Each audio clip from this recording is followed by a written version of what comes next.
அன்னைக்கு காலையில் 6 மணி அக்கா கூப்பிட்டு, தம்பி நேற்று ஒரு வாஷிங் மிஷின் புதுசு ஒன்று வாங்கினோம், அது ஒர்க் ஆக மாட்டேங்குது, என்னன்னு ஒன்று பார்த்து கொடுக்குறையா அப்படின்ட்டு.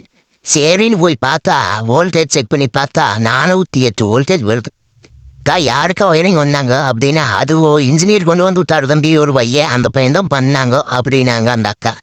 சரிக்கா கனெக்ஷன் தப்பா இருக்குது, 408 வோல்டேஜ் வருது, நியூட்ரலுக்கு போல பேச மாற்றி கொடுத்துட்டு போயிட்டாங்கக்கா, ஒன்றும் பண்ண முடியாது, வாஷிங் மிஷின் போச்சு, நானும் நீ இந்த ஒயரிங் வேணா ரெடி பண்ணி கொடுத்துட்டு போகிறேன். நான் சொல்கிற மாதிரி வாஷிங் மிஷின் எடுத்து வரைக்கும் ஒரு போனை பண்ணி, தம்பி வாஷிங் மிஷின் கொடுத்தீங்க, அது ஆன் ஆக மாட்டேங்குது, நான் வந்து போட்டு பார்த்தேன் அப்படின்னு சொல்லி அவங்களே கூப்பிட்டீங்கன்னா அவங்க வந்து பார்த்து போட்டு, ஆமாம் ஒர்க் ஆக மாட்டேங்குது, வேற மாற்றித்தர்றேன், என்ன வந்தீங்க அப்படின்னு கேட்பாங்க, அடிச்சுன்னு கேட்பாங்க. அப்பன்னு சொல்லிடாதீங்கன்னு அந்த கபோர்ட் சொல்லி போட்டு வந்துட்டேன். நான் சொன்னதே சரியா தப்பா? தப்பு தானே எனக்கே தெரியும் நண்பா. உங்கள் கருத்து எப்படி இருக்குன்னு பார்க்குறேன், கமெண்ட் பண்ணுங்க.